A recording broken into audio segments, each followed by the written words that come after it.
Brittany, what's a steamer? Todd, why'd you have to eat the cherry? And Terrence, why haven't you called me back? Actually, Terrence, the medium from a few episodes ago, did call me back on my way to the show tonight, but since we're so late, I didn't have time to update my notes. Anyway, welcome to Showmance, guys, the only show on the internet doing deep dives on shows with no depth. Shows as shallow as Todd's capacity to give a single fuck less.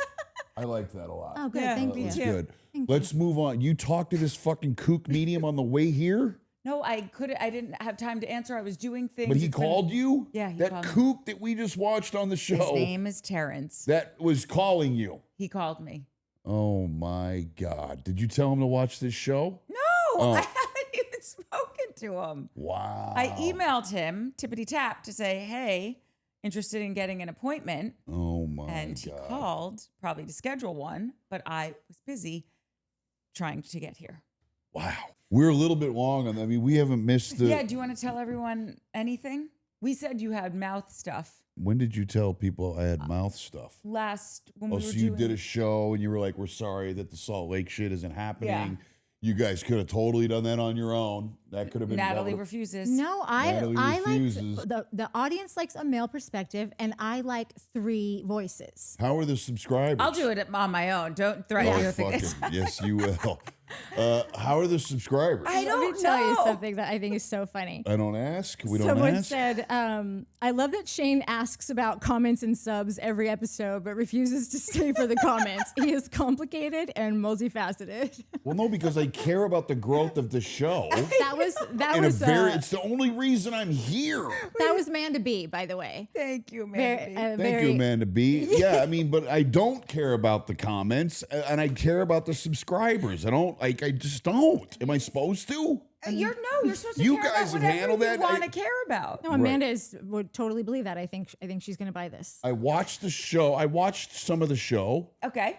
every week. Yep. There's some treats that you guys send out that I'm into. Yeah. I think doesn't Mike come in for the comments? He is here for Yeah. the commies. All right, so that's amazing, is it not? Because I remember in the episode it said the 2133 or something, and so I was like, "Oh shit, Mike's doing the comments," which is fucking Mike comes, great. he's our pinch hitter for comments. Yeah. Got it. And does But he I come do the don't- comments every episode? Yeah. I don't know if we're going Why to do doesn't comments he- tonight, though. Yeah, because Mike's- he's not here. And also this Monday night, and because Shane's been out all week. And so I'm No, going it's to try Tuesday to. night. Oh, God, it's Tuesday night. Another There's an episode episode will have tonight. already aired. So you guys are going to see this pop up tomorrow, and it's not going to be the right episode that you're thinking it is. But I'm hopefully going to get this out. But we late hustled, tonight. and that's what all you Yeah. need to know. Yeah. So I had a thing. Yeah. I thought I had an abscessed tooth, and who cares? I'll just say it. I thought I had an abscessed tooth. The doctors went in to take the lance or do whatever you do to an abscess, and they found out that it was a much more serious thing. I had a tumor in my gum line that's now was up living in here. And so when they went in to do the abscess, they were like, oh shit, that's not an abscess. That's a tumor that's grown down from your cheek, nose area. And because it got so big, it grew down and was underneath my gum line. So it was a pretty gnarly surgery. I was awake for it, which was awesome. And they, instead of lancing the thing, they had to drill and break my jaw or like go through my jaw and up into my nasal cavity. And then they spent like an hour and a half separating the tumor from my nose, my cheek, and my gums and my jaw. So here we are, and it's being biopsied, and we'll find out if it's cancer on Thursday. Oh my God, this is breaking fucking news I just on didn't my tell anybody front. at first. Yeah, I didn't Yeah. tell anybody. But whatever. If I have cancer, then we'll. You don't. how about this? You don't. For the viewers, where was my camera? Whichever one it is. Hi guys. I will not be dead before the season's over, so my we will God. get all of the episodes Stop that. before I fucking croak. And if it's malignant, then we have a whole nother world and a whole nother thing. And if it's the dentist or the doctor who did the thing It's benign. seems to think almost assuredly that it is benign. Oh, But it has to get biopsied. And it was fucking gnarly. It was huge. I showed you the tumor. It's fucking crazy. And it was living in here, and I didn't really know it was in there. That's the other weird part. So when it grew down into my gum line, I thought, oh, I've never had an abscessed tooth, but that's what an abscessed tooth is, and I don't take best care of my mouth. And so they went in there, and they were like, oh, no, we gotta, and they called some other dudes in, and they were like, this is nuts, and they were all kind of freaked out about it, and then they were like, this is really bad luck that's there. They never grow there. So anyway, we'll find out on Thursday. I just couldn't do the pod or whatever last week because I was hurting. Yeah. And now we're here, and I'm hurting a little bit, but I want to get this fucking over with. So let's move on. What do we got with the I'm literally just going to press on because I don't think you want to talk about it, but I have questions that. No, of course. I mean, if as long as they're relevant to what we're doing, of course. Any questions you want to ask. Mouth cancer is relevant to Salt Lake City. I don't think it is. It's so not I'll wait. mouth cancer. It's like a tumor that was inside my face. So it's all connected. But God willing, it will be benign. It's all connected to my nasal, and there's some like weird drip happening. Like they had to carve up in here, and it was the gnarly part was that they had numbed my face like terribly, but I could hear the scraping and the fucking breaking. They broke my jaw. It was wild. It honestly sounds like a nightmare. Yeah, it was interesting. I would maybe go to sleep if they had to ask me to do that all over again. I would have been. I got a cool selfie. I sent you the selfie, didn't I? Oh no, you sent me the what would be your band album cover, which is just your skull. Should we pop that up? Yeah, I think so. Yeah, no, we can pop that up. Goldie Graham says, been following these Shane Salt Lake ups since the beginning, 5 now, and I've been unsure until now. Hubba. Love hearing his thoughts on Mary and other spiritual peddling. Hubba. What's up, guys? Lola Broadhead says, I love watching Shane discovering what hate watching is in real time. Yeah. And I just need you to know, Meteor Wine had a really great point. That's the guy I emailed this week? Yes. He's a fucking lovely creature. Yeah, he's the Isn't best. that guy a lovely human? He's an amazing human. Man, I like that guy. Who doesn't? Everybody loves him. What's his jam? His jam is that he said someone needs to talk to Shaneski and let him know, taking this all too seriously. You just got to come in, have some laughs, think about things. And wait, hold on. I just want to finish my thought. And I said, I am going to tell him this because you love sports. And let me tell you something about sports. A lot of good people, a lot of degenerates. There's a mixed bag of nuts that play sports, participate in sports, are coaches, owners, the whole nine. Sure. It doesn't stop you from watching sports and loving sports. So just use that mindset when you go into our Super Bowl. The only problem with that is that sports are real. So what you're watching unfold is a live contest, and you don't know who it's the purest form of unscripted content, right? Sports. You just don't know. Like, we're all living in the moment watching it. This is not, unfortunately, unscripted reality, right? And they're selling at us on this. So then I sit here, and I was so fucked up over the last episode. I was really at a breaking point. And I don't know why, but I was not happy about being here. No, we get there all the time. It happens all the time. And I was like really upset with myself. And then I was like, the only reason I'm fucking here is because I'm committing to my commitment. And then I was sad because I love being with you guys and I love hanging out, but it was terrible. I was in a dark place the last time we shot, man. I was fucked up. I was super fucked up. And now I'm just a tiny bit fucked up because we're going to talk about this episode. It's going to be great because these people were terrible. They're all awful humans, and it's just what it is, and fuck it. I want to read one more comment that I just thought that you should hear. Sam Potica says, hey, I discovered your guys' show like 2 weeks ago. First episode I caught was the first recap of Salt Lake episode 1 from this season.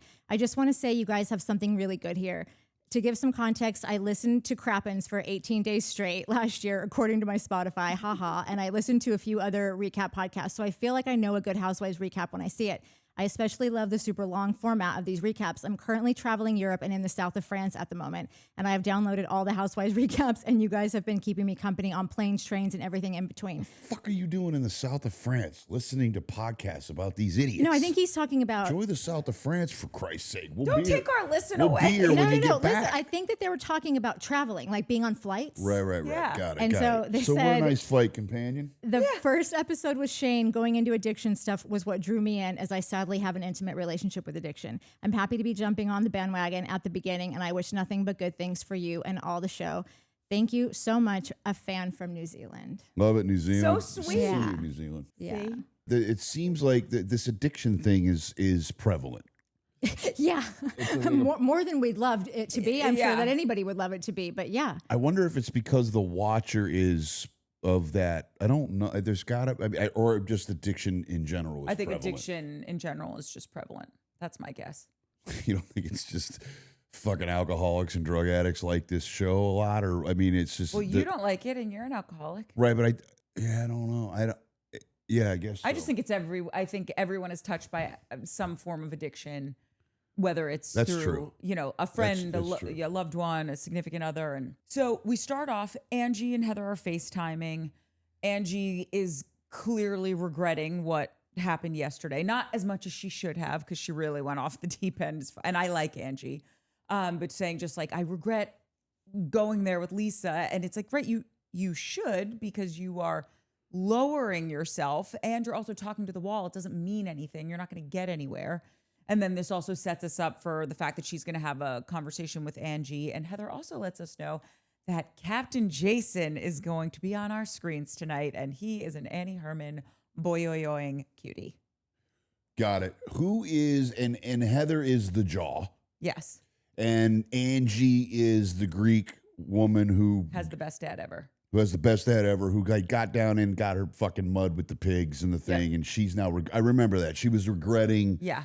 getting down into the thing with the pigs. And then, but the what was the setup for with that? It was the setup. It was setting They were us at up for lunch. Right. They were at, I'm sorry, guys. It's been 2 No. weeks. Nobody's saying anything. And I feel like they even said something about getting in the mud. Yes, they did. And you had said that specifically. There was a couple other things I don't remember. I didn't fucking write them down, but Because I know somebody at E, and I've been getting the episodes You got the before. screeners? I've been getting the screeners, yeah. So I was like trying to fucking stay ahead of the game here. Let you guys all know. Yeah, it's on Bravo, so Just that's how we know clairvoyant that's beyond all reach. You know what I mean? Just so dialed in, so I want intuitive. you to know that a lot of people responded and were really feeling what I was talking about With the medium shit, yes, and being intuitive and just saying That people are very open. no, that just tracks with the type of person that that enjoys the reality of fake reality television. Like if reality television, it's the same kind of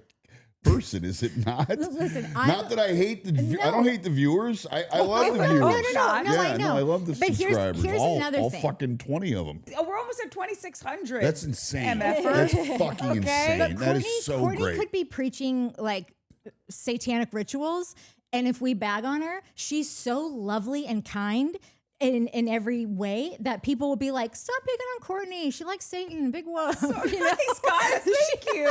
Well, no, you are the best person in the whole world. There's not a better. No, but you are like the best human being that's ever existed. That doesn't mean that like Like and subscribe. This is it. this We're gonna doesn't go for mean that the dinner. mediums are fucking anyway. Listen, it warmed my heart to hear a lot of people are open to this, and everyone said it in really thoughtful ways. They weren't like, oh, I bought a bag of beans, magic beans from some guy once and told me all my problems would be solved. Everyone was just talking about how they've had intuitive moments with their children, or they're open to something after someone passed away. And it warmed my little hippie heart. I love it, and I love that you guys have all found each other. It's really nice. Well, It's really McFix wonderful. basically said that if she sees you in a dark alley, she will take her sack of Yeah. magic beans and bop you on the head. Yeah, with it said because Big Fix, who's my girl. So you shut your mouth when you're talking to us. By the way, listen. She was very upset that you kept cutting me off when you were asking me questions, and then you kept running on. fucking and history of me. our relationship. What are you talking about? I got more interesting shit to say most of the time.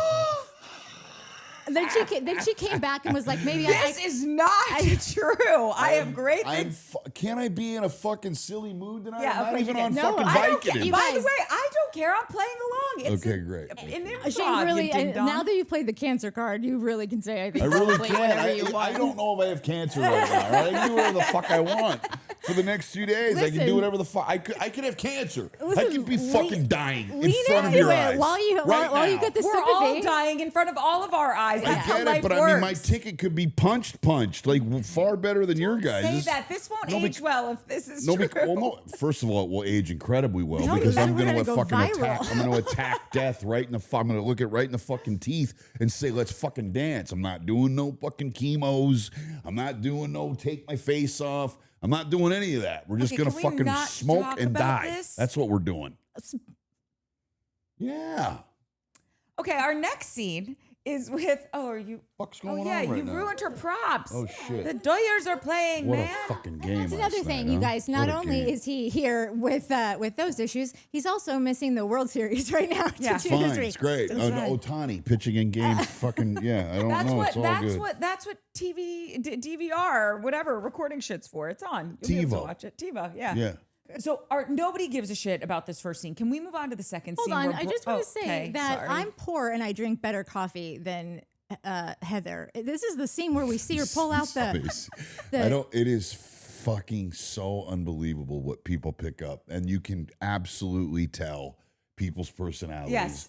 by anything that is so meticulous and specific and detail oriented that you would pick that up, and that's who you are. No, you want to know why it's who I am? It's because that's who Mike is. And so when I see that we're somewhere that only has a Keurig, I know it's going to be a thing. And we're either going to have to pour 17 Keurigs in one cup and just let it go a tablespoon of water in each time. And I just think, like, how do you get that far in life? Like, if this is what rich is having a drawer full of Keurigs, like, you're fucking doing it wrong. That's what I think. Yeah, but there are and I also- would think that you would think that too. Well, first of all, rich people and their Keurigs are idiots. They're fucking I dumb. was They all gonna- have them, and pod coffee, and it's all shit, Yeah, and it's rich all the people like worst. pod coffee, but like Nespresso pod coffee. But it's all terrible. There is no such thing as good pod coffee. It's Yeah, all exact- garbage. That's what I think too. It's That's all what Nespresso's fucking not horrendous. terrible. It's not. It's terrible. It's terrible And for the machine, environment. You look at the machine, it's like 8,000. I've been at rich people's houses. You get a pod coffee, they get the thing, it bloop, bloop, bloop, bloops in, and you drink it, and you're like, this is shit. Yeah, it's not like a good. Rich people fuck their coffee up. Rich people have terrible internet. There's like weird shit that goes on with rich I have people. this theory. The more expensive your home, the worse the cell service. It's the worst. I've been in arguably some of the most expensive homes in the world. Can't catch a signal to save That my is a fucking life. fact. Thank you. It's a And fact. if I Take ever that get to the rich bank. enough to buy a house that rich people live in, the first thing that gets built is that fucking tower. No, I'm getting a cell tower built the size. I'm before. letting you know that maybe technology has changed, but many moons ago I dated a guy who did that. Didn't work. He built his own cell tower. He The shit built his didn't work? own like Yeah, tower to get service, and you still couldn't really get it. that's Anyway, fucking awful. yeah. Anyway, okay. So can we move on after Heather's poor coffee? Wait, hold on a second. Oh. When do we get into the fucking scene with these assholes in the store? Is Soon. that now or Well, is that the no? We next got scene farts. is Bronberry with Todd, where he eats the fucking cherry off her goddamn sundae just to assert his dominance. That is some scene- weird shit going on with that relationship. I'm It not is okay with that. Fucking weird, man. It upset me deeply, that scene. I sent you guys both that thing. I think it's your friend. I sent you that Carrie, clip. it's Simon's husband. That's Simon's husband, is Yeah. it not? Yeah, yeah. Oh yeah, we got to do some cross cooperative shit with that yeah. because they have a big. Is that big, that podcast? Or I it's don't just know. What it is? I'm assuming No, it is. I don't know I'm though. newer to it, but I think it's hilarious. Except I jumped off for 5 seconds after they went on a really hardcore Team Janet for the Valley. Valley, which like We're not I don't Team know. Janet. Yeah, I What's mean, the name of that pod? we're- It's Sexy, it's like unique podcast. yeah, but I think if you like just saw it, it would say sup. Oh yes. Sexy Unique Podcast. You guys need to go fucking watch that right after you watch ours. Like Carrie's a good dude. I love Carrie. He's so Carrie's sweet. an amazing guy and a very, very smart Yeah. guy. Go watch that shit on top of this. By the way, we got to be better just because I'm on it. But I mean, And I'm also choosing though to believe that Janet thing could have been a bit because they're super funny. So I'm like, gonna go with it was a bit. yeah, and even though they went really hard for really long. I maybe also think that maybe they know her. But Wait, that could be so it the too. scene Could be something after too. Okay. Where they're getting ice cream. the jaw and Angie and they're like, I feel bad Yeah. about Yeah. what I did, which sets up the fart noise, yeah, the yeah. fart We'll get wagon there. or the We'll get fart there. bag or whatever. I'm putting that thing up You're because gonna I want. pass, right? You don't do fart bags and fart noises and whoopee No, you cushions? saw the thumbnail I made that's just waiting in the wings, gassed up and ready to blow. Oh, right. Yeah. I don't know Right, but you don't how- like I don't know talking how about Obama would wait, feel you don't about like me talking about taking- farts and Okay, that's that's- I Not don't like opinion. talking about passing gas. That to me is disgusting. I don't want people to do it in front of me. Listen, Disgusting. back to the Bronwyn and Yeah, Todd. We're Bronwyn and Todd. Bronwyn and Todd. I am why not is it okay offended. for dudes to fart and it's not okay? She was in the middle of a I'm not going to put sentence. anything about farts in unless it has to deal with Mary. Okay. It's disgusting. It's disgusting. We'll talk ahead. about it with Mary. But just having random conversations about farts and other things of bodily functions that like, Chewing on the side of your lip. oh, that's just my jam. All right. I chew on everything. Okay, let's no, move I on. want to hear your thoughts on Bronwyn and Todd. I have said from the beginning that Bronwyn is always dressed like a child. All like she's not always, but she really kind of Like a leans into like the bob and the hairbands and the like birds and the like feathers and the, like not always. Sometimes it's like very high couture. I totally get that, but a lot of times she veers into something very childlike.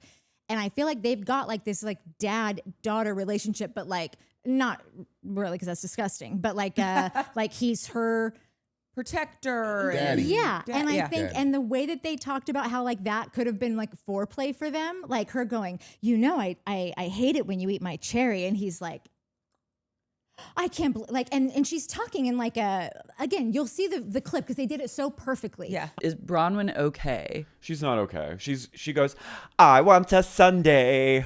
I want a cherry and rooms full of laughter. She was very Veruca Salt. anti-meme. And if I don't get the things that I'm after, like it was very like, Daddy, I'm going to get a sundae. I got the sundae with the cherry on top. She goes, I love sundae. She goes, I got a whole sundae, and I only get it because it has maraschino cherries on top. She goes, and you always eat that one cherry off my sundae. And I absolutely hate it when you eat my cherry, so don't you dare. And then he does it, but he had a mischievous smile That's that was why- like, this is foreplay. That's when I locked in on potential fuckability. I think maybe it was that. It was like this sort of dry, deadpan, just like, I'll take what I want. And I was like, fallen. Fall in love again and again. Cherries again and again. Wuthering Heights, but with you and Todd. And just me going like this. That's their relationship. I So think you that think I think he they're went gonna go home- bang it out after this. So you think he went home and got some ass, and that was their whole foreplay leading up to going to get yeah, the that ass. like daddy makes the rules. I'm little taking little the cherry sweetie. and you're gonna goes, but she "Wah, seemed wah." genuinely upset by it. That's why Oh, I I don't didn't think agree she with that. looked upset at all. Oh I my God, think when she started crying, saying like, you know how much it hurts me to feel misunderstood. I shouldn't have to feel misunderstood with you also. She was in that had tears. nothing to do with the cherry. Oh, I think it all was tying into him. He was not engaged from the second he stepped out of the car, was laughing at her as she was talking about things which you want to push my button. If I'm trying to have a conversation about something that is with you, that is important to me, start laughing at me and I will clean your clock. Like I do, or I'll just shut up. And you think you want me to stop talking, but when I do, everyone gets very uncomfortable and suddenly they're like, no, just say something. I'm like, no, I'm good. That whole thing to me, he seemed unusually Yes. dismissive of her. Correct. Like really, and you know what it is? I'm sure he's like in the car and he's like, I don't want to be on this fucking show. I don't want to have to go in there and do this scene right now. I'm doing this because you're asking me to do it, but that doesn't mean that I gotta like it. And I'm gonna throw a tantrum by being unusually dismissive about everything that's going on with you, your life, your relationships, and anything having to do with this show. And by the way, I know you don't like this, so I'm going to do this because you put me in a spot and I feel like a victim and I don't want to fucking be here. Yeah, and I'm trying to assert my dominance over you. That being said, it could also be this is their weird way of getting fired up before they go fuck. I mean, like it's that or just like their whole dynamic is that way. So like that clip that I'll put up, it takes it to a next level because it is kind of satire. But like I do think that they have she's like, I didn't make a duty today. You know, like she's got like this weird like. But that is consistent with every single relationship in her life, with her mother, Yeah. with the husband, Yeah. with her kid. Even she's even wants like she's desperate for approval from everybody in her life. Period. Yeah. She's interesting, and Very. I root for her because it's like I'm sort of watching this person trying to find her own way to stand in the world. Like she's like, we get to see all these different reasons why she's held back, or all of these different, it's like a kaleidoscope of all of these. And I'm not calling her a victim because she could leave all of this at any time. But like you watch her, and she's dealing with the shit with the mom. The fucking husband's like this. The daughter does whatever she wants. The fucking girls beat up Lisa. on her. It's very interesting. This is her safe space. This is her space. This is her comfort zone, not safe space, her comfort zone. It might not be good for her to be No. living this way still, No. clearly, but it's what she knows. Yeah. It's what she understands. Yeah. And I can deal with what I know and I understand better than what the unknown is, because the unknown Yeah. freaks me out. The unknown I can't control. This, at least, I know what's coming, or I know how to behave, and I know that I can protect myself, right? People are afraid of what they don't know way more, even if it's bad for them. Even if it's bad for them, people will stay in bad shit for decades. Yeah. Decades, because The they devil you know it. is better than the devil you don't. That's a lot of what people subscribe to. For sure. And Todd, go fuck yourself. That's my. It's like, Todd, you don't got to act like that. That's right. You might not want to be here, but you don't have to bag on your wife or make her look bad or laugh at her when she's sharing something about her mom who's sick. You can be engaged in a way that doesn't make you look like a really awful partner. Todd, take me, for instance, in this show. Yeah. You know That's what I mean? right. I'm engaging. I'm locked in Yeah. right now. I'm You're fucking ready playing. to go. I'm Like, having fun. If you're gonna show up, commit Todd, to the don't bit, you're do not it. you're not no victim. You Nope. made the decision. You want to have her back. Don't fucking half-ass. Don't show up halfway. Don't show up and be barbaric in the way that your tone is with her. Like, just quit being a dick. He also looks unwell to me. Yeah, he looks sick. He does look sick. He has He taken could have had a tumor pulled out of his face. You never know. He did look a little Sick, like cancery. something. No. No, you stop it. Don't say that. Don't Sorry. say that. No, Todd looks sick. He did like this. He had the whole Smithers thing going on where he's hunched over, which he always does. But this was something I wanted to bring up also. The entire time, he's always hunched over Yeah. and he never makes eye contact with her. Yeah, I mean, he's an old guy. But he's like also he's an old grumpo deeply guy. insecure. Absolutely. Because if you're secure, you walk into a scene, even if you don't want to be there and you're like, hey, how the hell are you? You old so-and-so. You're presenting yourself. Yeah. He is hiding everything about himself because he probably doesn't. Because look, he's got money. I was chatting with Meteor about this because he told me Meteor doesn't think that's what I was just going to read something about. What I was just going to say that he and I were chatting about. He was like, you got money, but you don't got it the way you want to have it in context to the guys that you work with. No, right? that makes sense. You were never the best looking guy. You were never the biggest swinging dick in the room. You live in a small pond. So yeah, you got a lot for where you live. But if you were now to be competitive on the level in which the big picture of where you work, right? If you moved to any real inhabitable city in America, you would have fucking no money. You would be not or you would rich. be like, you'd be wealthy, but you'd be like the flats of Beverly Hills wealthy, which don't get me wrong, that's wealthy, but you're not north of Sunset wealthy. Oh no, the flats of Beverly Hills are real loot. No, north of Sunset is the real loot. No, the flats now are like 17, 20, 25 yeah, million. but you go north and it's all 40 million, 30 million. Right, but 17, 20 million in the flats. By the way, a lot of that is also, we're getting off on a tangent here, No, it's fine. but people love the flats. I love the flats. Like, I think they're amazing. people really like living in the flats. I think it's an older type of Beverly Hillsian resident. I'm just saying it's a throwback to Clueless where she and Cher and her housekeeper get in a fight because she said, aren't you from Mexico? And she's like, she's El Salvadorian. Why can't you remember that? You get mad when you think someone thinks you live south of Sunset.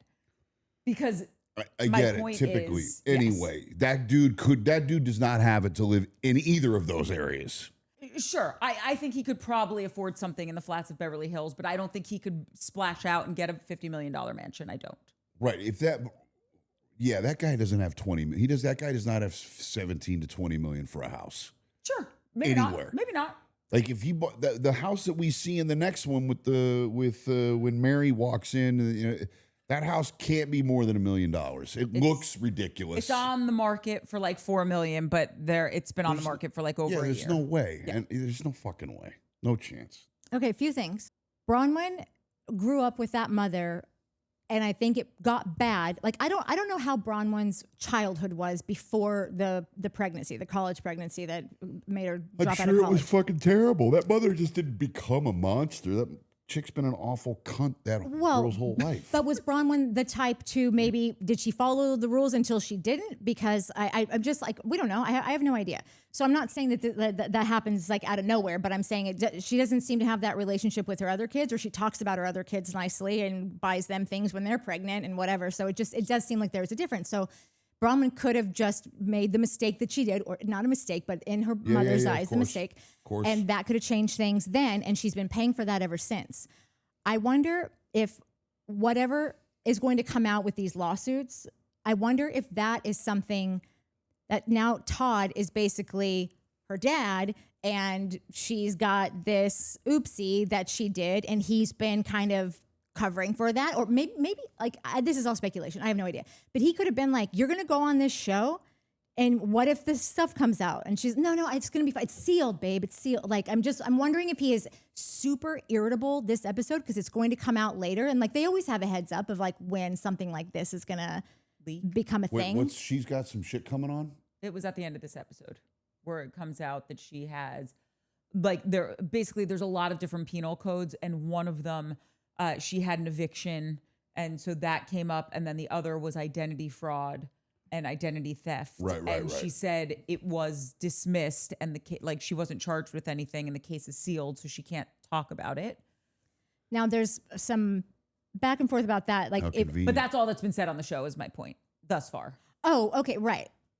She brought it up with the Andy Cohen Watch What Happens Live. She said that was some shit. Yeah, it's all over. Like everyone is speculating. There's some dermatologist / Bravo fan who's got a big account and like paid the whatever to do the background check and did an entire those like Twitter threads where you're like, and the next one, and the next one, and the next one. What the fuck is wrong with human beings? No, I know. This one was real annoying. And he can be totally right. And I don't care. I'm still fucking annoyed by your existence. It's real annoying. What did they did anything Who's this come from it? I can't remember this guy's house and whoop his ass. I just get Who is this fucking guy? He's under your crawl. Because here's the thing. I thought it was a girl when I was reading them. And then I was like, you're a dude and you just dug this deep on this bitch? Like, come on, get a life. But wait, what did he say? What did he allegedly uncover? I mean, that there's about several counts of fraud and identity theft.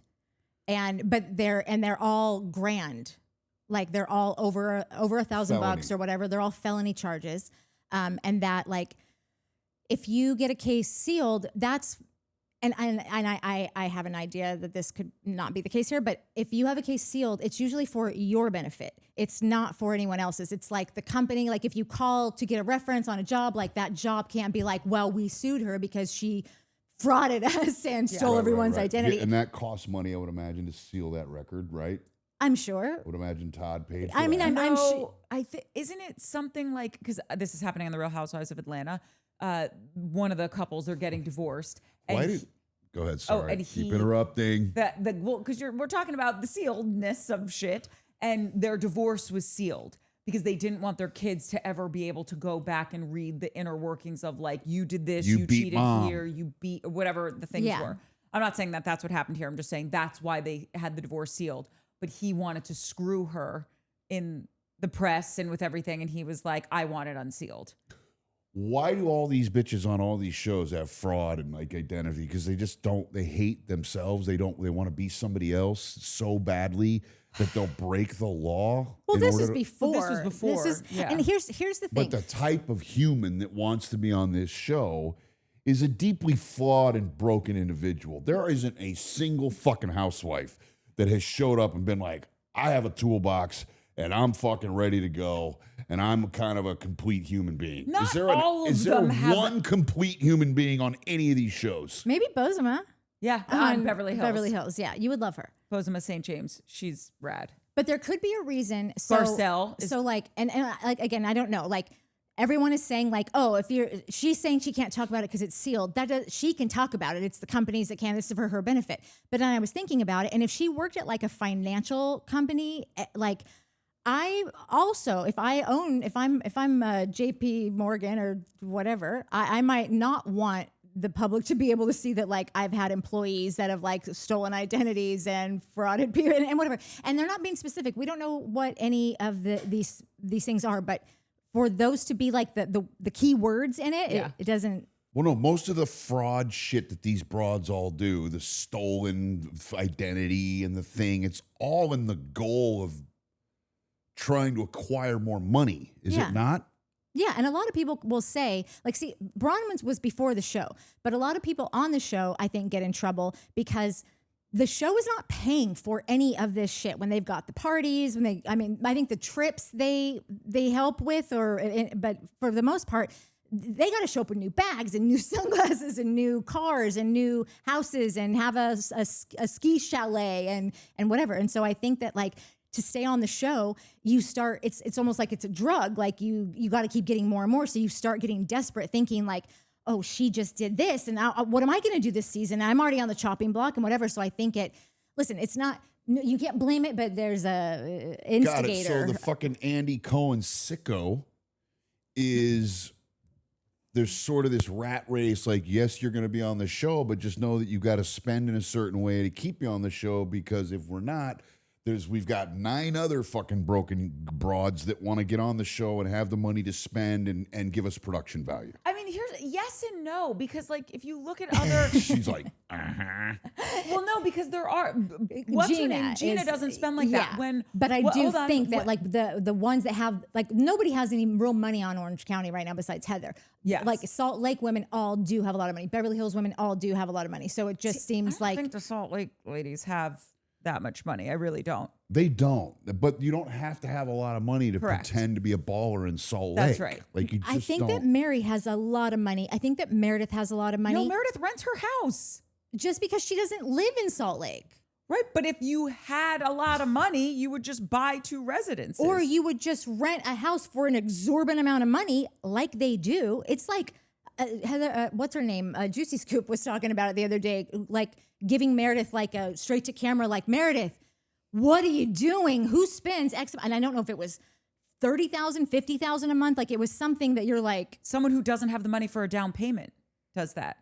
You don't have, if you want a $5 million house, you don't have the money for the down payment. So you rent the $5 million house for 6 months. Unless you just don't live in Salt Lake. You don't spend any time there except for these 3 months that you're doing a show. Why do you want to own there? Wait, where does this broad live? I think New York. But this is so she's like a housewife carpetbagger? No, she doesn't even live in Salt Lake. She just fucking pretends. So she's not even really. So she's not even really a fucking housewife of a fake housewife of Salt Lake. No, she doesn't lie about that though. She's like, she goes, we live 6 months of the year here, 6 months of the year somewhere else, and she has her store in Salt Lake. So she has had that store before the show started. So Fake Housewives has a fucking fake housewife on it. I don't know. I'm just saying, I don't really think Meredith has that much money. I really don't. I'm going to go to the... And by the way, we don't know how good Mary's doing or how good she is at hawking people, like, or stealing from people. Like, she seems to me to potentially maybe not be as good as Grandma in the whole, like, Shylock department. Oh, her grandma. Her grandma was probably very good at like getting people to fucking give them money when they don't have it. She might not be as good a shuckster as the grandma, right? I think if you are watching these shows to see real money, you're watching Miami and Beverly Hills. Everyone else, it's not really like... When you say real money, like over 50 million?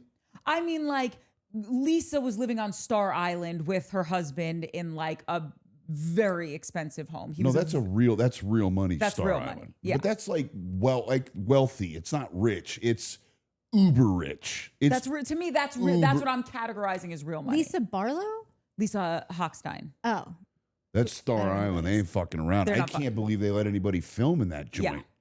And they built their house like from the ground up, bought a piece of property and like raised the place. And these other people in Star Island let these jerk-offs drive around and film? Yeah.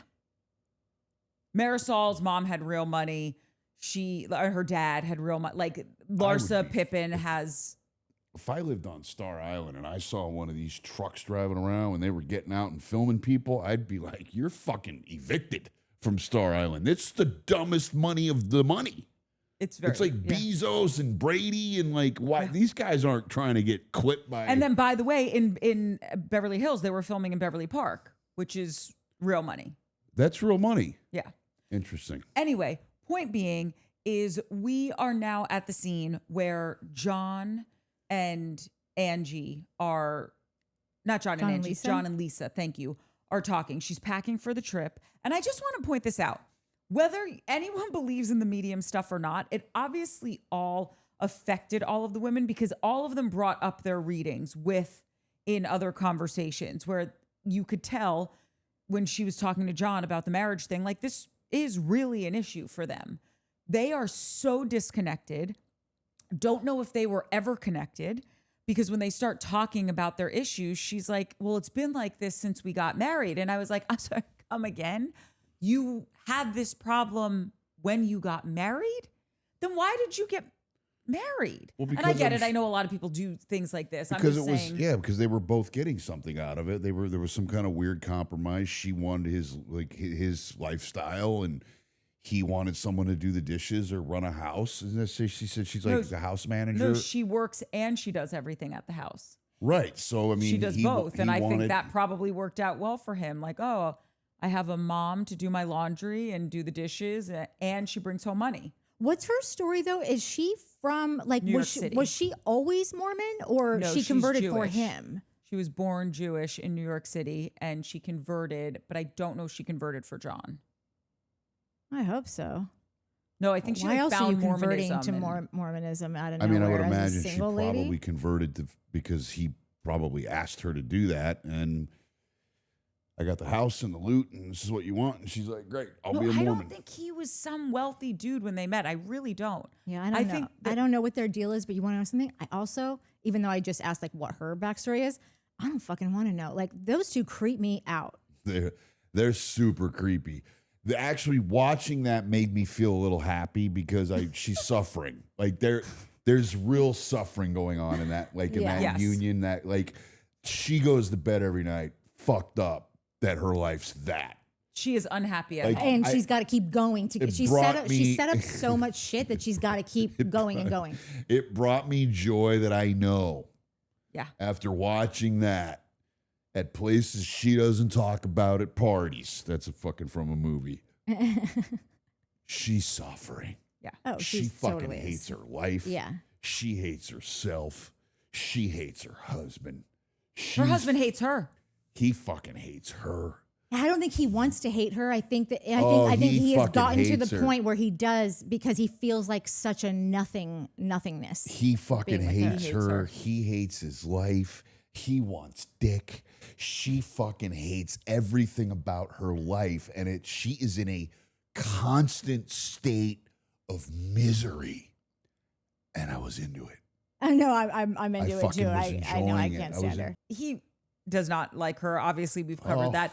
But this is not normal behavior for him from like seasons past. Right, yeah. And that's why I think like he's know- gotten there. That's right. Yeah. And you knew it obviously from jump, but the nail in the coffin was at the end of the scene where he's just like, no, everything you do is perfect. It's everything that I do that's wrong. Yeah. And it's like, oh, you're so out. This is so dead in the water. Yeah. You guys can't stand each other. That marriage is a fucking rotting carcass. Like when you watch those African documentaries and you see this zebra carcass that hyenas, lions, the fucking whatever the bird is, the bird of prey that's eating from it, it's just rotted and dead. That's their marriage. Yeah. And it's awesome. No, it's good. It's fucking great. But did you love how it started where he's like, they're talking about, he says our communication. And he's like, well, the thing about that. And then she cuts him off. She starts talking over it and about when he's bringing up communication. I just thought it was like, that is the perfect way to show exactly what's going on here. This guy can't get a word in, can't finish a sentence without her just going. He was sitting there and he's not listening. She's waiting to talk, so she's not listening. But he's thinking about how to kill her. Like, he fucking hates her. He's trying to figure out a way to kill her and get away with it. Like, I saw him because he doesn't have the balls to leave. He doesn't want to, like, maybe he wants to, like, oh, I'm so sorry your wife's dead. But they could end up on a Dateline. That's how much that's what he's thinking about. I watched him on the stairs. How do I kill this bitch? And she's like, it's so great. That was a best scene of the series. Just really understanding the dilemma and the sadness and it's all great. Do you have anything else to say about it, Natty Boo Pie? Well, is this a scene where she talks about how she goes in her car and calls her dad and cries? The best. Fucking best. So I'm thinking, like, I wonder if he's like, and she's calling and basically telling her father, the other man in her life, like how I'm basically a piece of shit and I don't listen and I'm not giving her the life that he probably just told her that she always. Cucking him all day Totally. long, the dad. Totally. Just cucking him. My fucking husband's he's a loser. Exactly. And he's fucking weak. So it's like more than just like that she's calling a friend and crying. She's calling your dad. She's embarrassing you. She's embarrassing him in front of the only other. It's so great. The whole. That's how you know they're not in New Jersey because we don't air our dirty laundry in public. Yeah. All right. The whole thing is amazing. I know, because she kept digging. She kept going on about her dad and like the whatever, and I was just like, you're really making a point of like telling him that this is happening, and I'm just thinking like, oh, you have a dad. Show off. All right, what's next? The next fart one wagon? Yes. Let's just move past it.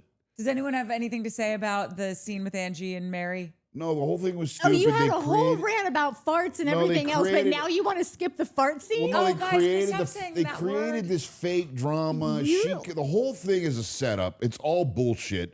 They love each other. Mary clearly isn't all that bummed out about like being made fun of the farts. They just needed some kind of a moment. No, I actually think that was legit. Mary's kooky like that. And then at the end of it, Mary's like, I love you. And she's like, I love you too. And we just move on. In the meantime, the only thing that I thought was interesting is when I watched Mary walk up to the house, that shit's in a bad, like weird subdivision. That shit is not worth $4 million. That's like a what fake it's on the $4 market million. for. That's a lie. Angie's or Mary's? Angie's house is that I could put my fucking house up for $10 million. I don't even own it. You know what I mean? Like, Brittany did say it was overpriced and it was unfortunate. You can list anything for anything. That looked like a weird neighborhood. I've already said I believe it is overpriced, but do I think, for whatever this is worth, do I think she lives in a nice area for where she lives? Yes. But it's like in some weird subdivision. It looked half empty. I think that that's certain parts of the country. That's how their subdivisions are. Like, like like when you get out of, the strip in Vegas, they're beautiful homes, but you're in subdivisions. Yeah, and it's like a weird ghost town. It's like all of them are half owned. There's no life in the neighborhood. She's just trapped away and everything's all white and silver or whatever the fuck. That house is. And then it's weird. And then me. she sits down with the meat tree, the fucking meats and the cheeses. And the whole thing was like badly set up and overproduced. And Mary's not really mad at her. And they pretended to be mad for 5 minutes. But then they were like, oh, I love you and you love me and you're the fucking family. It did get a little lesy at one point toward the end of it. Like they really love each other. Like I couldn't deal with my life. I can't imagine life without you. And I'm like, women just are they do in that? touch and yeah. Got it. Yeah. Okay. I mean, I can imagine. I've said this to friends of mine, male friends. Okay. I think they're also allies on the show. I think that everybody, if you're smart, you find your ally on this show and you like pledge your allegiance to each other because you need that with these kinds of women. Like you These need that scum. person And that you Mary's know is gonna. self-admittedly, it's not like she's got a ton of friends that she really lets a lot of No, people she- in, and she really did let Angie in. Mary is that person that like if you went to, it's like you got your best friend, you're growing up in childhood, like everybody had one of these friends that like the two of you fucking gangbusters. But the second that like someone like a third party gets invited last minute to the sleepover fucking sucks. Like because that like Mary would probably just like she's a one-on-oneer, a Yep. mono-y-monoer, you know, like it doesn't like don't invite extras in because she just I think she's got insecurities about that kind of stuff. She's also kind of fucking paranoid. She's always thinking people are like trying to take her down, but I guess that's probably what happens I when was you gonna are say, running that's like a a weird product. church. Yeah, when you're a grifter and you're like fucking constantly on the take Yeah. and stealing from people. Yeah. But I also think it's a byproduct of like Mary's in a cult. Yeah. Mary is running a cult. Like Mary is in one of those profiteer religion things, Yeah. and it's unbelievable. Yeah. And she's awful. Carrie Peacock told us a little about Mormonism last time. Oh, and this he liked her great. Who's comment. fucking Carrie Peacock's a commenter? she was Mormon and left the church. She was raised in Mormonism. And Yeah. so she has great takes on Does this. she like me or not? She does Yeah. like you. If she does, Yeah. right, then we'll read her comment. Oh, nobody thinks Shane is funnier than Shane. When I laugh at myself, I mean that was funny. It was cute and funny and charming. I know, and but Mary McCrary. She says you have to pay 10% tithing of all of your income in the Mormon church to be considered worthy to go to the temple and do all the things that you're supposed to do. Paying tithing was so ingrained in me since childhood that I felt like I was a bad person or greedy if I didn't pay it. And I believed that good things came my way because I did the things I was supposed to do. Even after I stopped, quote, actively going to church, I still paid tithing for a year or two out of fear that something bad would happen if I didn't. And I totally get what Courtney is saying about how do people believe this? And it's true. It seems wild to believe, but looking back, you're taught from so young that everyone else on the outside is wrong and you know, and what you know is right. There are plenty of people who are smart enough to question or never believe, but there's just so much variation in personality and circumstance that leads people to stay in. Also, I'd be very curious about Shane's views on any churches that require tithing to support the staff and pastors, since he was saying it should all be free. I don't necessarily disagree. I have just always wondered about what is the appropriate line or how much should a pastor get paid. Mary McCrary's great. Mary, Yeah, Carrie Peacock's awesome. Carrie, Mary? Carrie. My bad. Carrie Peacock. Yes. Yes, I promise. It's my brain leaking out of the left part.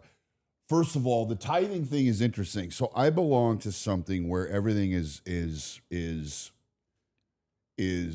donation based. I could go to wherever it is that I go, and I won't say publicly where that is because I have my own things about some anonymity and all that stuff. But the basket's passed, and you either hit it or you don't hit it. And I would just say that of all of the money that's donated, that money is then passed up. So every one of the places or the groups that I attend, I could go there for 5 years and never hit the basket, ever. But what happens is there's thousands of these groups all over the country, and they collect the money. Now I tend to, I'm doing pretty good with the basket recently, but this is great. But this is what I believe about church or religion or any of this. We are self-supporting through our own contributions, right? So, and it makes it different than religion, right? I understand that, like, first of all, I don't like organized religion, so it's hard for me to defend any sort of operation that is indoctrinating human beings to the point where they feel like they are going to get bad luck or that God is going to hate them if they don't give money. It's incredibly hurtful and dangerous to a human being's psyche to put them through that. Like that woman who just wrote the most lovely comment. It's insane to me that woman has lived in fear that if she didn't give up a certain amount of her yearly income, that God was coming for her or the church was coming for her. Like, none of this makes any sort of sense to me about why people are actually going to church, right? 100%. I'm trying to form a relationship with a power greater than myself so that I can sort of weed myself through the world at its toughest times. And it just doesn't seem all that fair that organized religion is doing this to people, right? That being said, if you believe in something and you're a Mormon or you're a Christian or you're a Jew or whatever it is that you are, you're a Catholic and you are getting a ton out of whatever it is that you're doing, and you feel the need to donate to, it's so rough, man. I'm thinking about this poor girl. 2 years of tithing after not being active. That's 10% I don't know, for and 2 I don't know years? this woman's financial situation, right? But I mean, I bet she could probably have used that if she put that 10% a year away in a savings account. That probably would have been helpful to the universe that she's living in, right? Yeah. So the whole, if I would have gone anywhere and they would have been like, it's going to cost you $80 a month to be here. It's required. I'd have been like, go fuck yourself. There should be no requirement financially to form a relationship with a power greater than yourself, right? That just is antithetical to anything that is again, I don't know what anybody's God is, but all loving, all powerful, all forgiving. As long as you're paying $80 a month, like it just doesn't, none of it makes any sense to me, right? It's just, it seems awful and terrible. And I'm very, very happy that I belong to something, or my relationship with the power greater than me. I get to go and quote unquote worship in a place that doesn't require me to have to spend any money in order to be there, right? It's like I'm here to be of service, and I'm here to help the people around me because we all have the same common problem, right? And we also share the same common solution. And so I'm here to show up at this point to give the solution that has been so freely given to me. And that's all, that's why I show up. It's like all religion, but people were making money off this shit left, right, and center. Buying property and organized, and it's tax free, and like it's all about, and the higher up to get, the better car you drive, and the better house you live in, and the more power you have. It's religion is man-made, and spirituality to me is God-given, right? So religion being man-made, why did man make religion? Well, man made religion probably because they wanted to enrich themselves in their pockets or control other people. And it sounds like that this woman's got a little bit of both going on. And I don't want to have an opinion about organized religion.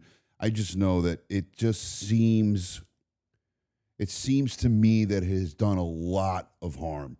Not the tenets, the things they teach, the principles and the precepts that they set down in order to live a life. My mother is a wonderful Christian, and she's one of the most wonderful people on earth.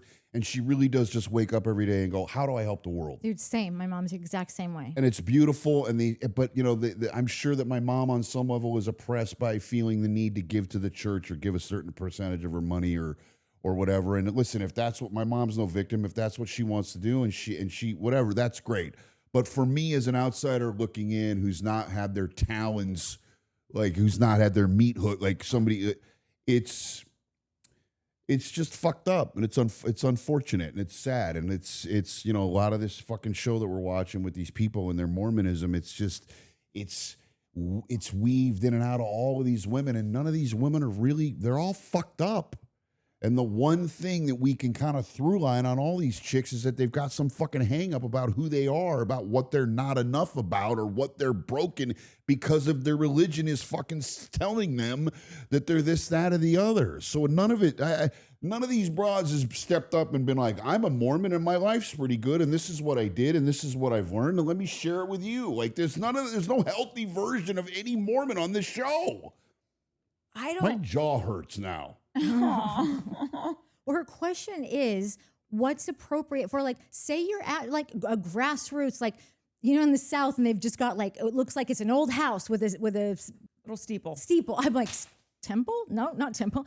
It's an old house with a little steeple, and it looks very much like, your neighbor is the pastor there, and they're having a barbecue, and they're, you're basically going there to meet, but like, someone's got to pay the electric bill in here. Someone's got to. Doesn't the archdiocese doesn't? Well, this is what I'm saying. So all like the Mormon religion, there's a whole other thing. Scientology, whole other like those places that require like bajillions of dollars. Which also is it tax? Is it a write off? Can you, if you are donating to a church, can you write that off on your taxes? For sure. Yes. Okay, so that's something. But there's something about.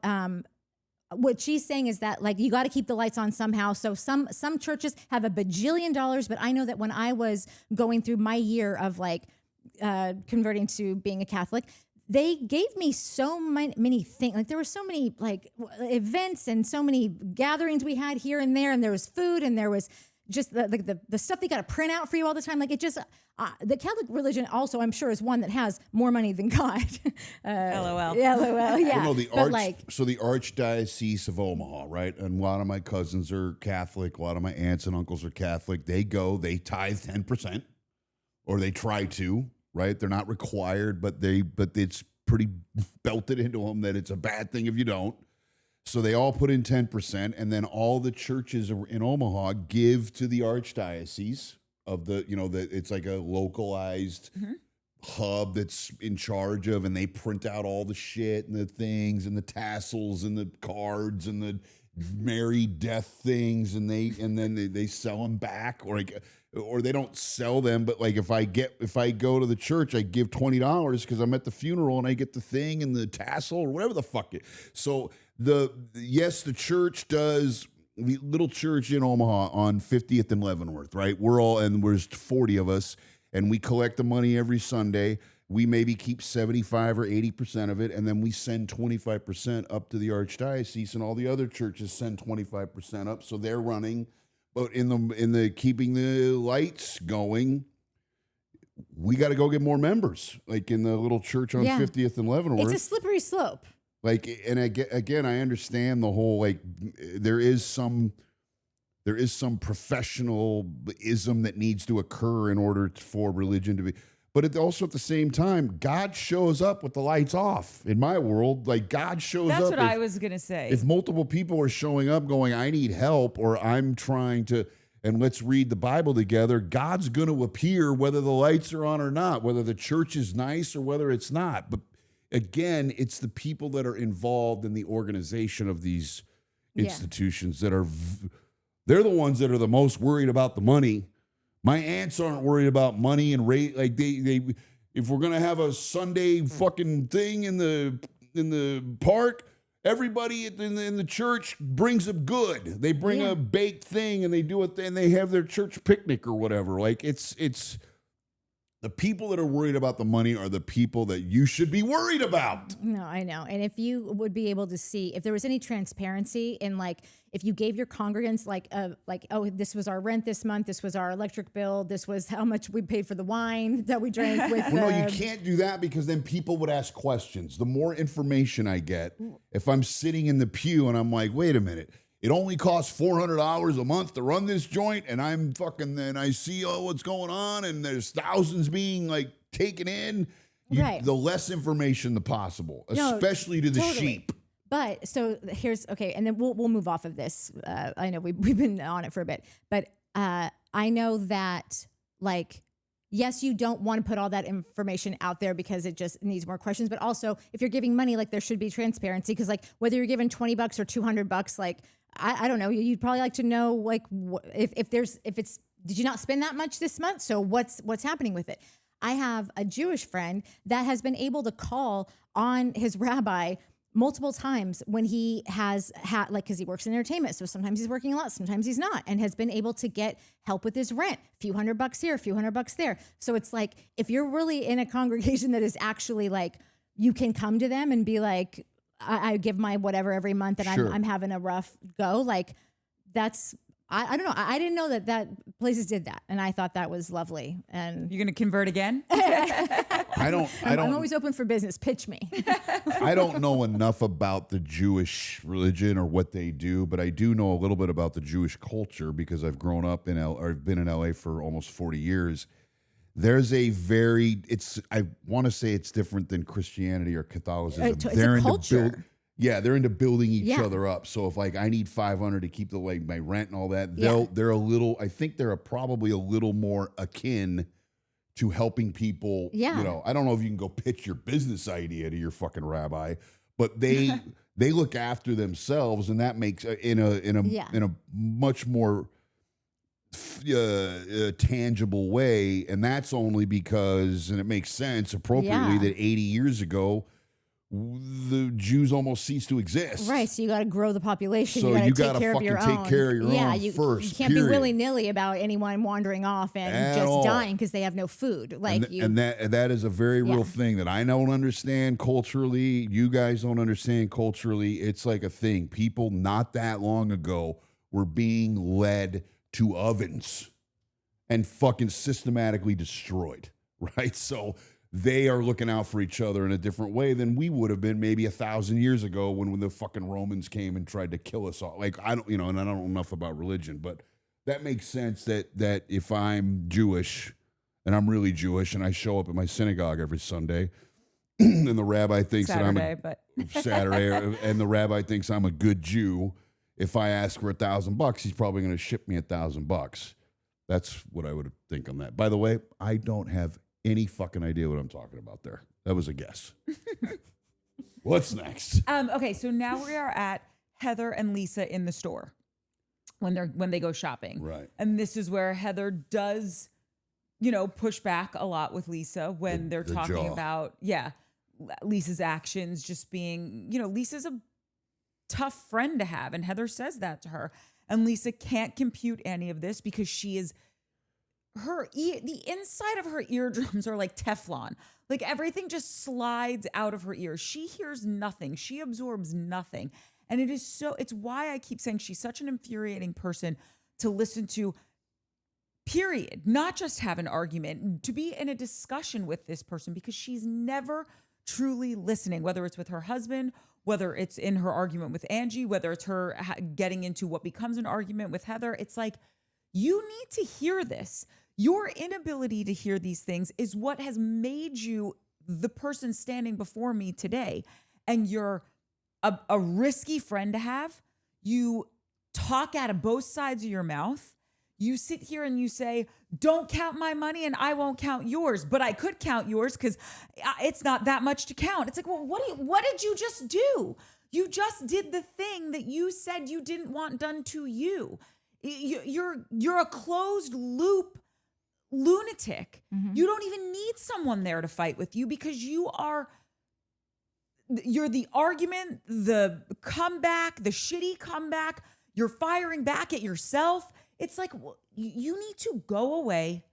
You need to get real help, real therapy, analysis. You need to get quiet with yourself. You need to get quiet with people around you and actually listen. You need to stop talking at everything. Stop putting everything on as like a shield to the world instead of just being who you are. And she's like this in every single scene. And it is so exhausting.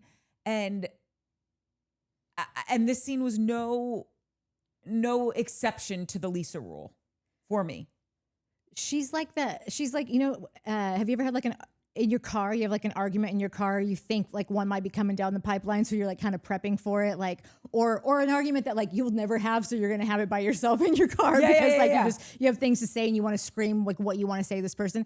She's like that on loop. It's like, and coming back at herself. Oh yeah, well then, like she's almost like having a conversation with herself. You fuck my wife. You fuck my wife. Exactly. Yeah. Waiting for Guffman. She's arguing herself. I don't think I've ever done what you said. You've never like been like just like after you leave somewhere and it'll just come out of nowhere. Well, I'll be like, oh, you want to fucking think of that? Oh no, here's what I fucking think. I've had that. Yeah. Okay. Yeah. I was gonna be like, wait, how you make it all this way without ever doing it? I don't think I do that very often. No, because Shane is a person who will just say it in the moment. Yeah, but you might not think of something till later. Or like you're that just might- stewing also. Yeah. Like you just found out something happened. You haven't come across the person Yeah. yet. Some of in the car, I've actually had the vocal, like I've done that. Yeah. Yeah, I have though. I have. But maybe Yeah. it doesn't have to be in the car. It could be in the privacy could of be your in my own head. home, in your Right, head, Yeah. whatever. in But my sometimes head. you want to hear how it's No, going to I've- sound when you say it. Yeah, that I don't worry about because I sound great.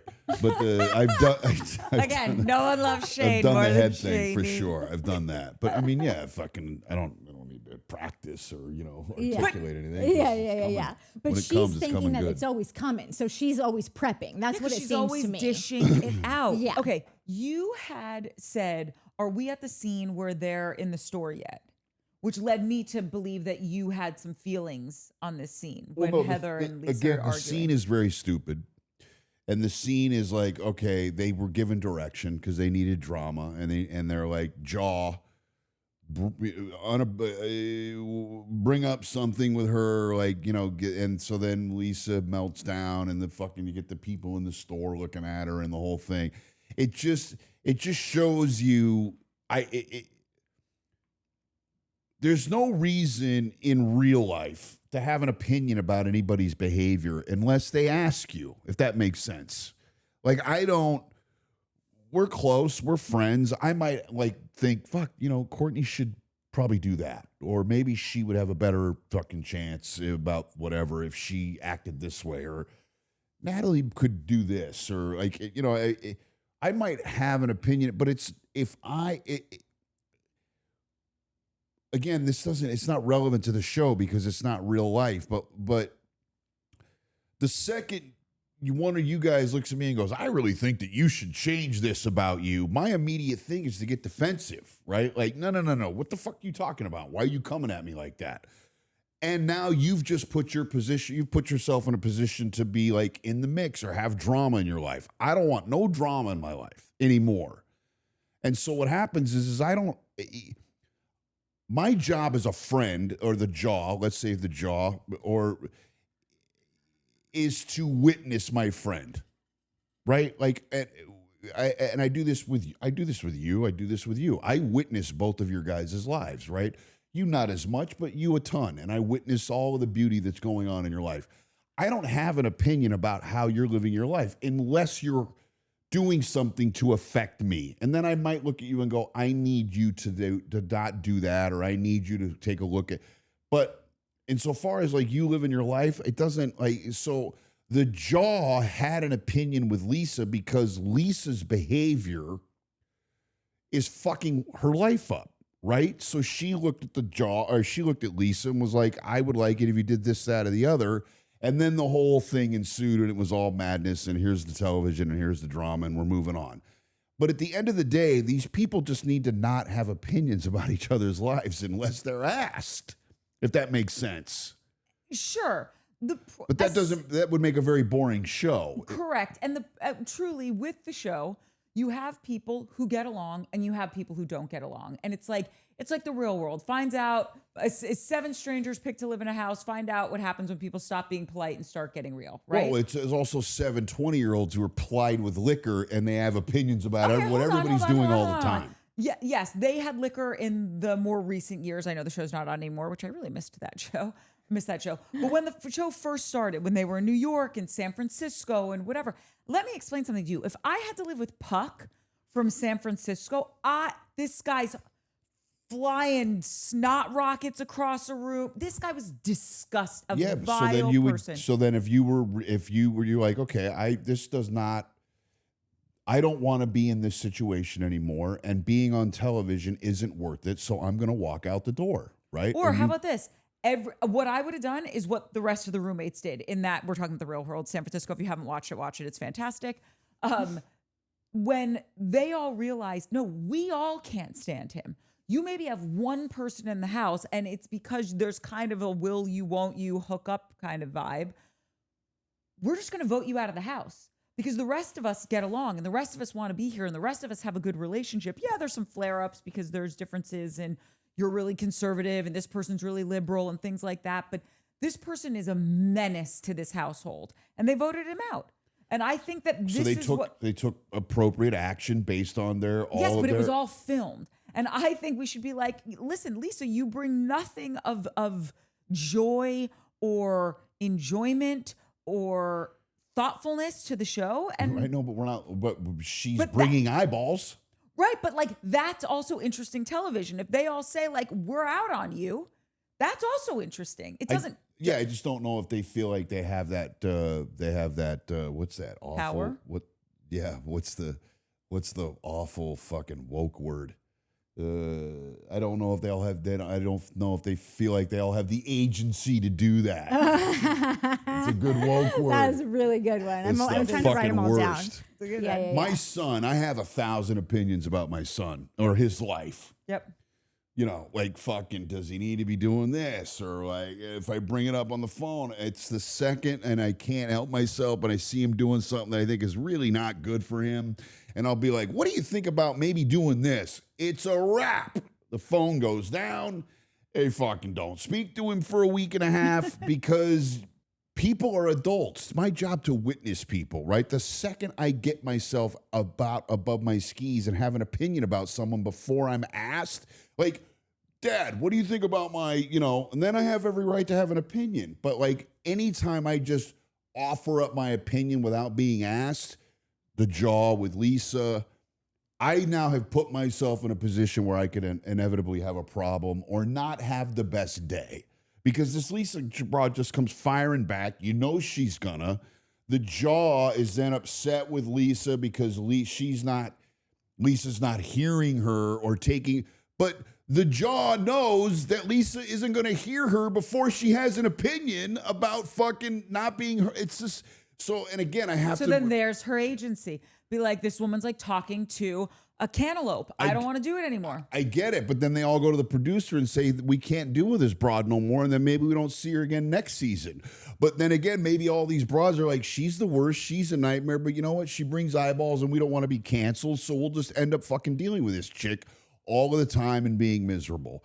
In the meantime, I don't think all of them are miserable because I think they're all like cut and they all fucking hang out. So it's, again, I always feel like I'm offering these real life solutions to something that isn't real. Let me tell you what you're doing right now, because it's what I do with these shows.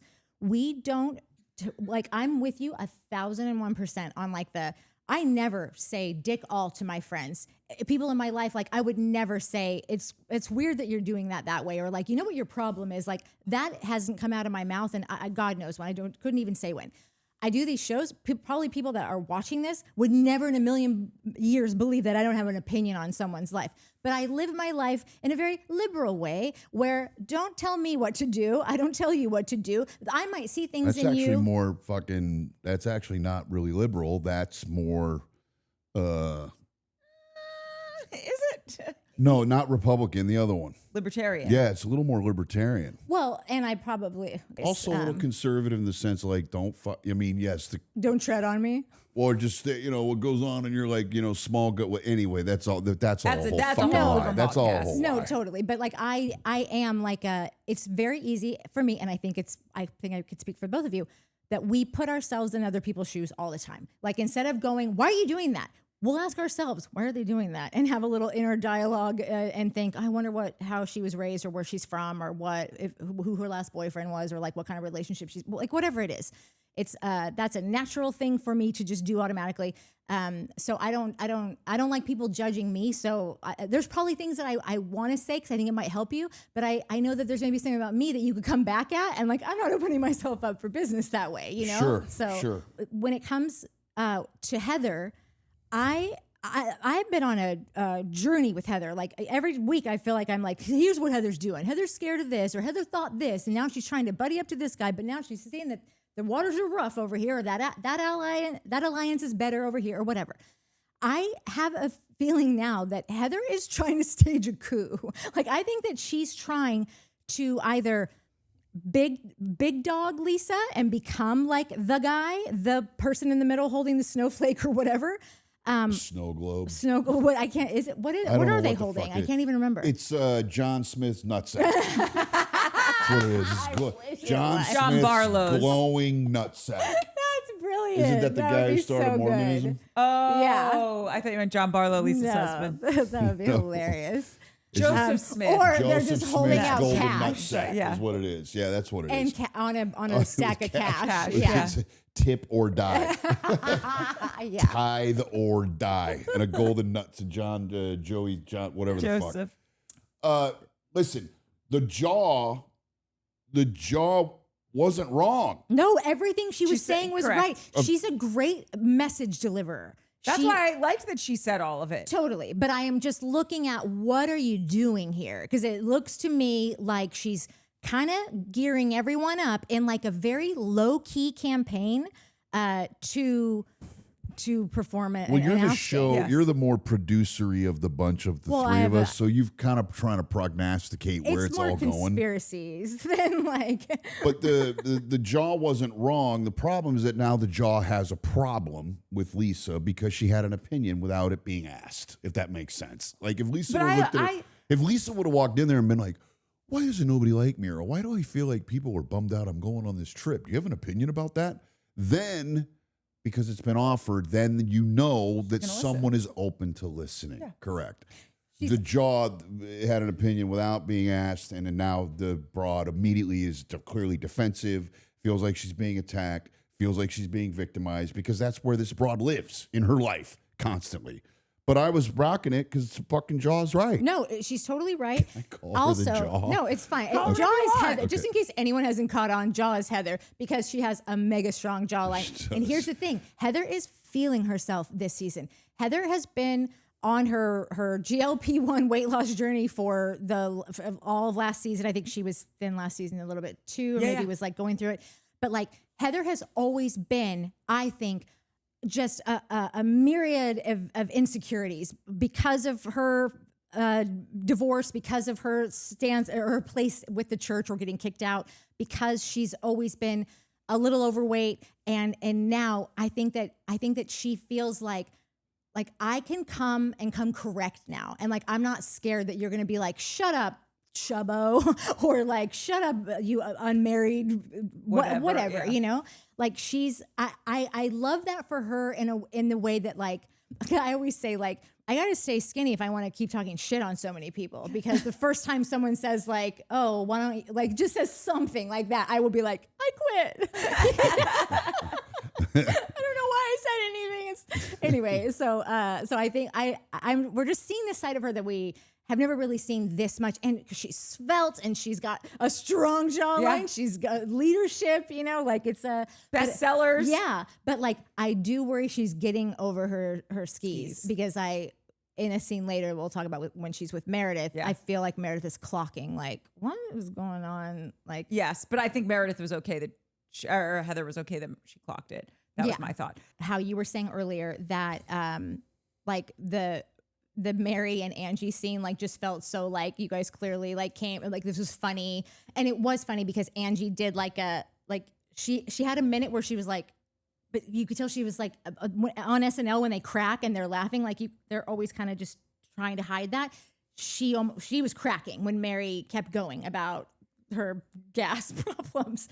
I felt like in this scene, I felt it was totally real. I don't think Lisa saw that coming. Lisa went in there so amped on herself and just saying this, and she's got her cash, which Why also... is she shopping with that much cash on television and you're a business owner? Because she wants to show everybody she's flossing. She came with the cash so that it would look good on TV. But also maybe she can't get a credit card.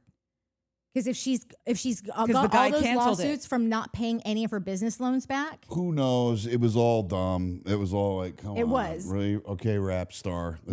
All of it. It's all front But thing. I think that she thinks the cash looks cool, but I also don't think that bitch can get a credit card right now because of the shit going on. But I did love to see the way Heather did not, and from where I'm standing, Heather did not warn her that was coming. You saw her get knocked down. You saw her being like, and then like kind of dart away and act like she was just looking at some other things. And then she puts her sunglasses on. She always puts her sunglasses on when she's going to cry. Well, her crying is the defense mechanism for just like, stop coming at me, when it's like, you were yelling. What are you talking about? I have thought that before about her, but last episode when the what's his name? The psychic said Terrence. something about why are you having these trust issues? Why you feel like you're rebuilding trust? Like just how quickly she did it immediately and her voice cracking. Yep. Like, I don't think that was planned. And I don't think this one was. I think that she went there thinking that her and Heather have no issues with each other while she's got issues with like everyone else. And Heather fucking came and brought her down to Chinatown. And I think that she was like, fuck. Yes, and for the record, I don't think she plans the tears. I think she uses them because she just bursts into tears because she can no longer function like a normal adult. And by the way, I'm a weepy person, but I can still communicate through having an emotion. You're a high-functioning human. I'm a high-functioning emotional person. You really are. Oh, I know. you. What's next? We're at the 1:30 mark. Okay, well, if you didn't go on an 18-minute tirade about certain things, we would be further along in this I episode. just want you to know where I'm at. I just want you to know people think we need to get you a shock collar when you start going off topic. You got Brittany. You were going to have a lot to say, I think, about Brittany and the kid, right? Yeah, let's talk about that, and then I'm going to leave the last scene for you guys, the one about the potential fraud and all that shit. Let's keep them all. Let's Let's give just headline. mow through them. Yeah, let's give headline and then let's get out of here because I got to cut this tonight. So like I don't want to do any more either. You have to do comments after this with Connors? No, we're not No, going we're to not do doing them. comments. Like Oh. that's She can why go I straight said to because cutting I it. want to cut it. I would 'Cause like to that get was it out before midnight so that on YouTube it says that it didn't come out the day of the episode. Oh, shnikes. All right, so here's the deal. The Britney thing, again, I this is what's amazing for me is that I've gotten to this new place with the show, Good. which is that fucking rancid, awful, ruffian. Oh, sorry. I think I might have pulled my stitches over this. dog. No. That person who pretends like she's been a mom, Brittany, who's like runs around acting like she's fucking worried about her kids and this or that or the other. Any fucking thing we've heard about her and her kids is a selfish. She's using the children that she's never parented as this weird, selfish way to gain sympathy or, oh, your life is hard because you're a mom, or to bond with other mothers. She's not a mom. She's a fucking horrible human being. And the daughter fucking thinks she's ridiculous and an embarrassment to society. And the daughter thinks she's a fucking joke. And Brittany is realizing that she is a joke and that she isn't a mom. Like she should be arrested every time she even pretends to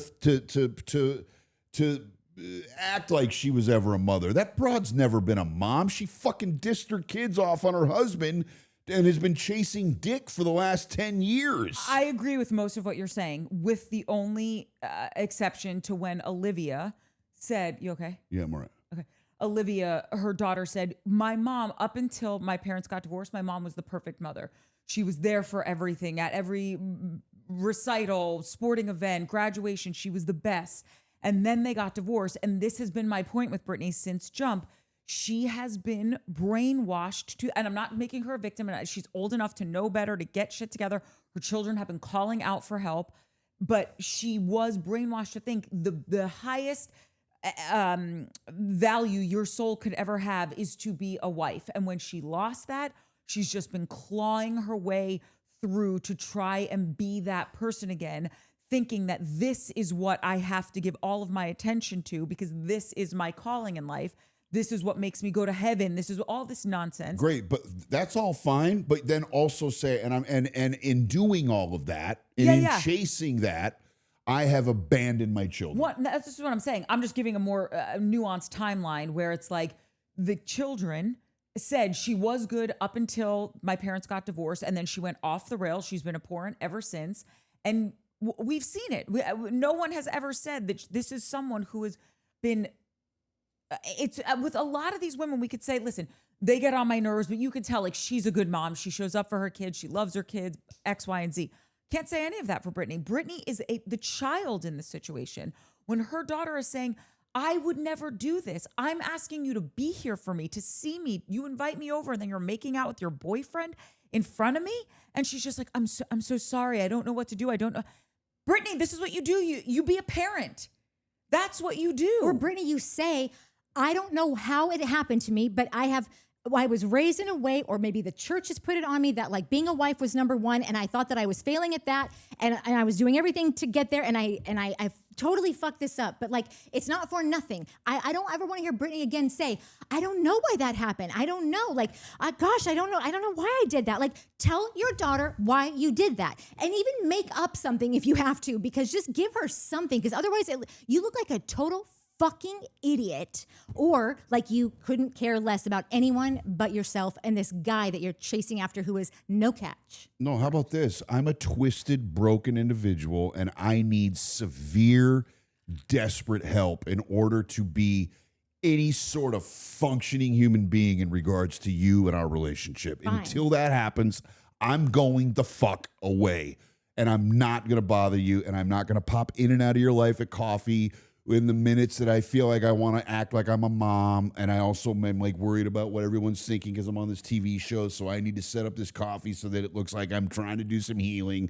She hasn't done anything to change. Nothing. She's not doing anything to fucking make her life different. When my son was 17 years old and I was drunk and homeless and I had a little texter, I abandoned my child for 2 years, gone in a very, very serious part of his life. 17, 18, junior year, senior year of high school. A lot of things he could have used, and I was not there. I was a fucking broken, fucked up, destroyed, sick human being. And I abandoned my child. Cut to sobering up, and it doesn't matter. It doesn't matter that I was drunk and like sick. None of that matters. That might explain why I was the way that I was with my child, but it doesn't excuse my behavior. It gave my son some stuff that he probably is still working through today, although he's a really good, fucking amazingly well-connected adult. But it took me years to get, I remember I sobered up and I was like, I can't tell this guy fucking, I can't like, oh, I've got fucking 2 weeks. I want to be back in your life. Like, no. I called him and I said, I'll fucking speak to you when I get a year sober. And I didn't talk to him for a year. And I got a year sober, and I said, yo, man, this doesn't even mean that you want to be in my life. This doesn't even mean that I don't deserve for you to be in my life. Just want you to know that I've got a year sober, and I feel like potentially I have the ability to be a good father, or on some level try to be the best father that I can be. You're not required. Clearly, I don't give a fuck if you never call me again. If part of my amends is to leave you alone for the rest of your life, I got that. It's all good. And then healing can start to happen when you change who you are. Correct. We are stuck with this broad. This broad is fucked up, broken, disgusting, and a blight on society, and still trying to figure out how to like fix it with her kid. There's nothing that needs to be fixed in your relationship with your kid but you and multiple years of therapy. Multiple years of like taking a look at all of the shit that you did to put this woman, by the way, a girl woman, in the position where she feels like I'm watching her sit in that chair and I'm like, that is a woman who has learned how to fight for her life at an age where she shouldn't have to be learning that. Correct. She looks like a survivor from a war. She was hardened, but sweet, but resolute. And was like, this is what I'm good with. This is what I'm not good with. And she looked like the survivor of a fucking abusive relationship. Yeah, and she is. And you got the abuser who's still sick, who hasn't fixed herself, who doesn't deserve to have a coffee with her, is sitting there looking at her going, I'm sorry. Bitch, if you were really sorry, you go away and fix yourself. Correct. And then come back and say, I think maybe potentially if you are interested, ready to try to have a relationship with you. But don't fucking be tears and sorry and can I buy your crumpet and how's your tea? You haven't done anything to fix yourself. She thought she was going to have a Mary moment, a Mary and the kid and the son, how Mary was always who Mary was, and none of us were going to get too close to touch her. Like we were all just very standoffish with Mary. Mary had that moment with her son who has addiction, and I swear to God, the world changed overnight for this woman to be like, oh my God, Mary's a real life human. Yeah. That's what she thought she was going to get, and she was not prepared for it. She didn't have any answers. If her phone would have rang, she would have been like, I'm going to run to the ladies. And we would have just heard an engine start and tires peeling out, like She is not ready for this. No. She thought she was gonna have a moment. And if that were a dude, like we're all looking at Brittany trying to figure it out because that's what we do. But if that were a dude, we would all be like, what a deadbeat. Yeah. You know? Like we would have a And by bunch the of way, shit we're to say about him. And we are saying that about Brittany. She is everything you said. I echo it 100%. I just want to throw this out here before we move on to the next scene.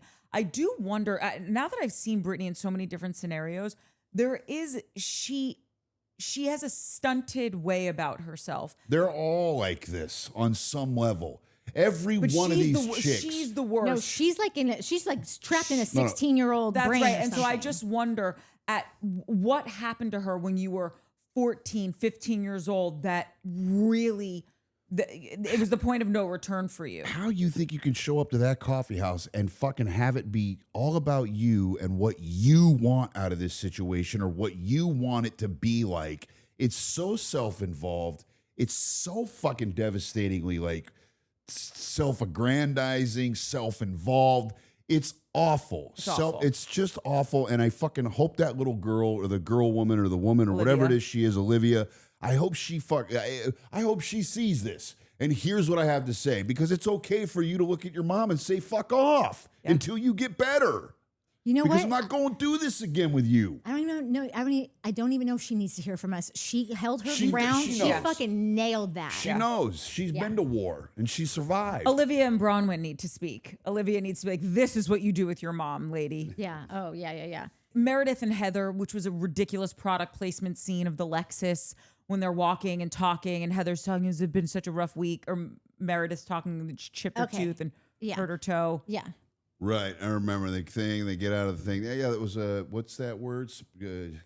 Juxtapositional or No, exposition. exhibition, whatever. Exposition. It was product placement. It was the ridiculous scene for the Lexus. Meredith seems very checked out, doesn't seem to really care if she's here or not. Maybe that being on the outside, while you don't care about something, you're looking at things, and it seems like she's not giving in on Heather. She's not going to jump on Heather's wagon of taking down Lisa because she doesn't really benefit her to pick a side. She's going to kind of keep her options open. And also, I think, just sees what Heather's kind of trying to make a move. And she's just like, That's all I got for that. Agree. Yep.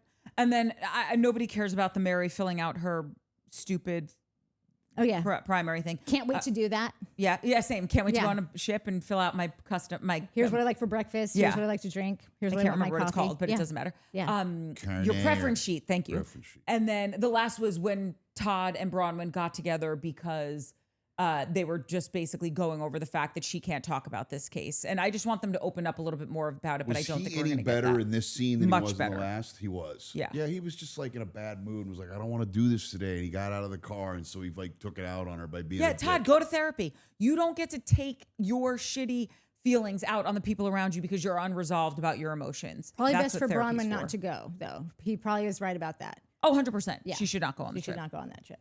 Love you both. We love you. Love you. Bye. Bye. Love you guys. That was fun. Okay, guys, I'm so sorry. We got to wrap it up for this evening. We just wanted to get you something out for this episode. If episode 6 was like missing on the list, it would have just driven me nuts. So we're going to be back here doing Orange County on Thursday, and then we'll do Salt Lake on Friday and get everything up by the weekend. Yeah. Like and subscribe. Like and subscribe. Love you. Ciao, ciao.